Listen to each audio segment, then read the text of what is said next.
Now, wasn't that the center of a thriving civilization at one point?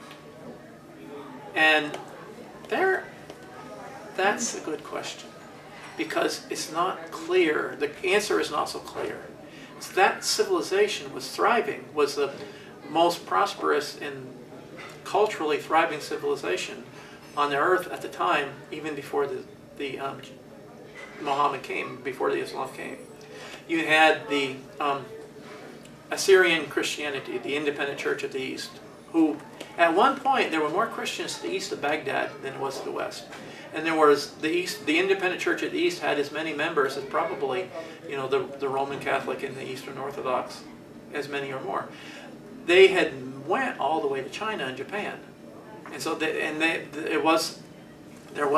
so you had the Assyrian Church of the East, you had the Chalcedonians, you had Zoroastrians from the Persian Empire, you had the Jewish people were more numerous over in what is now area controlled by Islam, would be considered the Middle East, than they were in the West. But that changed by the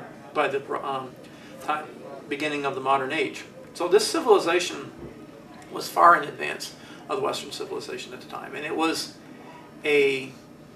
you had Persian elements. You had the eastern half of the Roman Empire, which fell a bit long before the Western Empire. I mean, which fell long after the Western Empire did.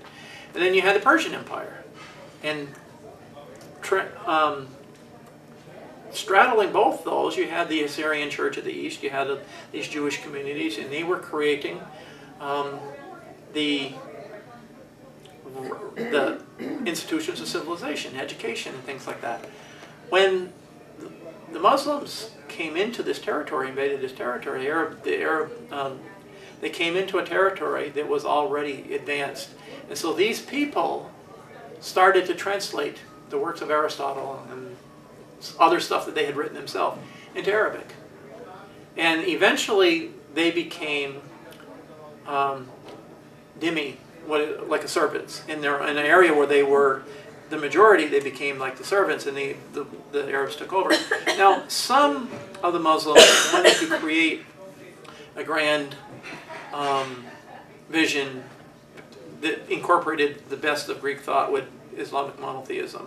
But they didn't win out. They won over for a short time. So you had some of them joined, some of the Muslims, you know, depending upon what period of time you're talking, joined in with this.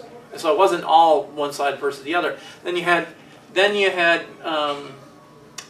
some setbacks of the Muslim armies and their expansion. And I can't remember the gentleman's name, but it's in Walid Pires' book, The War of Ideas. There was a gentleman who came to the conclusion that the setbacks of the expansion of Islamic civilization was because they had compromised their views and accepted the influence of the Greek philosophical tradition, the Christian influence, the Jewish influence, and they had created a synthesis. And so they got the public to accept this view, and with the ones who wanted to synthesize everything. And from that point on, the majority of the leadership in the Islamic world has been of the view that you accept this more limited, the Quran, just the Quran. You don't get you don't be influenced by these outside sources, and you need to put down these infidels.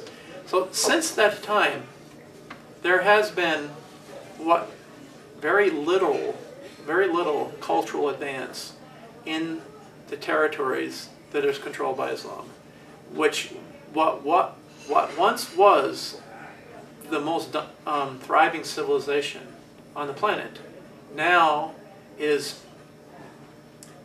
a civilization in misery, no matter what index you use.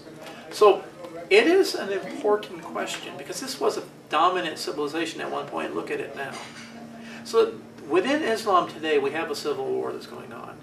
You have people like Dr. Udi Jasser, who was the founder of the American Islamic Forum for Democracy, on one side, and you have the Islamists, you also have this group from Indonesia called Live for All Foundation. And they're trying to decide on whether or not our ideas of freedom and democracy are compatible with Islam. This was a similar argument that took place back then as to whether or not the ideas of Aristotle and Plato and the Greek philosophical tradition and the Roman tradition of justice was compatible with Islam. And the moderates lost the argument then. If they lose the argument today, you know, and Islam does, that version of Islam becomes dominant, then there is a historical precedent to point to what could possibly happen. So I think the battle within Islam as to which way they're going to go is not something that we can determine. That's going to be up to them. But we can determine how much influence we are going to put in terms of accepting the ideas of Western freedom and democracy and stuff like that. Because at one point, during the 19th century, these ideas were in the ascendance. And like I said, the young Islamic, Western-educated people, idealistic people who were coming up at that point were accepting these ideas. Now they're becoming terrorists. So our primary objective should be to take the offensive in this war of ideas, and to carry the banner proudly of the foundational principles that led to our experiment in ordered liberty, because that is the most powerful weapon we have in this battle.